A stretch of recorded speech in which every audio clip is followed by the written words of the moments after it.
محترم ناظرین کرام، السلام علیکم ورحمۃ اللہ وبرکاتہ۔ آج میں بتانے والا ہوں کہ ہٹلر تقریباً ایک دن کے اندر میں 6 لاکھ یہودیوں کا قتل عام کیا تھا، اس لیے کہ وہ یہودیوں کو کیڑے مکوڑے سے زیادہ اہمیت دینا نہیں چاہتا تھا۔ جب اس نے غصے میں آیا تو ایک دن کے اندر میں 6 لاکھ یہودیوں کا قتل عام کیا تھا۔ اس کے وجوہات کیا تھے تو انشاءاللہ العزیز میں پورے طور سے اس پر بات کرنے کی کوشش کروں گا۔ چھوٹی سی گزارش یہ ہے کہ اگر آپ ہمارے چینل پر نئے ہیں تو ہمارے چینل کو سبسکرائب کریں، لائک کریں اور دوستوں احباب کے درمیان اس ویڈیو کو جانکاری کے لیے ضرور پھیلائیں۔ تو آپ یاد رکھیں کہ ہٹلر سن 1933 میں جرمنی حکومت پر فائز ہوتا ہے۔ جب جرمنی حکومت پر قابض ہوا سن 1933 میں تو وہ یہودیوں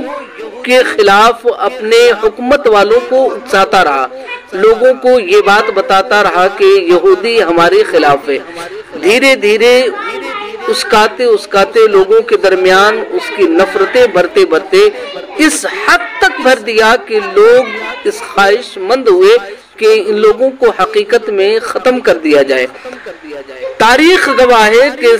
ہٹلر نے 1933 میں یہودیوں کو قتل عام کیا۔ اس کی وجوہات چند تھے۔ پہلی وجہ یہ تھی کہ وہ یہودی لوگ برٹش کے ساتھ دیا کرتے تھے اور برٹش کے ذریعے اسے کئی بار نقصان اٹھانا پڑا، اس لیے ہٹلر یہ یہودیوں کو جو کھل کر کے یہودی لوگ برٹش کا جو ساتھ دیتے تھے، یہ اس کی وجہ سے اس کے دل میں نفرت بیٹھے ہوئے تھے۔ اور دوسری وجہ یہ تھی کہ آرتھک استھتی کا ذمہ دار بھی ہٹلر یہودیوں کو مانتا تھا، اس لیے کہ جرمنی اس وقت بھلے سے ان کی حکومتیں تھیں لیکن اس کے بعد بھی عیش و عشرت کے ساتھ زندگی نہیں گزارنے پاتے تھے، لیکن یہودی لوگ ہمیشہ اچھے انداز میں زندگی گزارتے تھے، اس لیے آرتھک استھتی کا ذمہ دار بھی انہیں مانتا تھا اور ایک دن میں قتل کروانے کے لیے بہت ساری پلاننگ تیار کیا تھا، اس لیے کہ بہت قسم کی مشینیں تھی۔ تاریخ اس بات کی گواہی ہے کہ ہٹلر جب لوگوں کو قتل عام کروانے کی کوشش کیا تو کئی طریقے سے مشین کو رکھا تھا۔ پہلے تو جو خواتین ہوتی یا جو مردیں ہوتے ان کو گیس والے روم میں بند کر دیا جاتا، گیس سے وہ مر جاتے، پھر اس کے بعد ان کے ڈیڈ باڈی کو بالکل گھاس کی طرح جو رکھے جاتے رکھ دیے جاتے اور اس کے بعد اس پر نمک وغیرہ چھڑک دیے جاتے اور پھر بعد میں جو بچتا تھا گندے پانی اور کھیتوں میں ڈال کر کے اور کھاد وغیرہ کا کام لے لیا جاتا تھا۔ اور رہے ان کے بال تو تاریخ اس بات کی بھی شاہد ہے کہ ہٹلر نے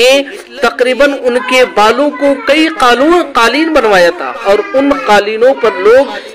بیٹھا کرتے تھے، چلا کرتے تھے۔ اس انداز میں ہٹلر نے یہودیوں کو قتل عام کیا تھا۔ آج جو یہودی شرکش کر رہے ہیں ایک نہ ایک دن یہ بھی ختم ہونے والے ہیں، اس لیے کہ اللہ کے پیارے نبی سرور کائنات صلی اللہ تعالی علیہ وسلم نے اس کے تعلق سے ارشاد فرمایا کہ ایک نہ ایک دن مسلمان یہودیوں کو قتل عام کریں گے اور جب تک قتل عام یہودیوں کو نہ کرے اس وقت تک قیامت قائم نہ ہوگی۔ تو اس بات کی تاریخ جو شہادت دیتی ہے یہ وقت قریب آ رہا ہے کہ یہودی لوگ ایک جگہ پہ اکٹھا ہو رہے ہیں۔ تو کیا یہ انداز مان لیا جائے کہ اسرائیل حکومت میں لوگ جو وہاں پہ جمع ہو رہے ہیں ایک نہ ایک دن ان کو قتل عام کیا جائے تو وہ وقت قریب ہے؟ تو انشاءاللہ العزیز وہ دن دور نہیں ہے کہ ایک دن یہودیوں کو قتل عام کر دیا جائے گا۔ تو میرے بھائی گزارش یہ ہے کہ آپ فلسطین کا سپورٹ کریں اور فلسطینیوں کے لیے اللہ کی بارگاہ میں دعا کریں کہ اللہ رب العزت انہیں کامیابی اور کامرانی نصیب عطا فرمائے اور انہیں عزم مصمم کے ساتھ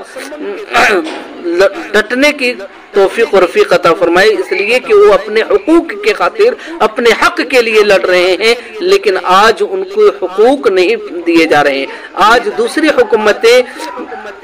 اسرائیل کا ساتھ دے رہے ہیں، میں ان حکومتوں سے ایک گزارش کرنا چاہتا ہوں، اس وقت کہاں تھے جب 1921 میں اور 1933 میں لوگ قتل کی وجہ سے اور جب فلسطین کے پاس پناہ مانگنے کے لیے گئے تھے، بھوکے لنگے لچے بن کر کے گئے تھے، اس وقت ان لوگوں نے پناہ ان کے حالات کو دیکھ کر کے دے دیے اور آج انہیں پر ظلم کیا جا رہا ہے۔ میرے بھائی، میں گزارش کرتا ہوں کہ آپ اگر ہمارے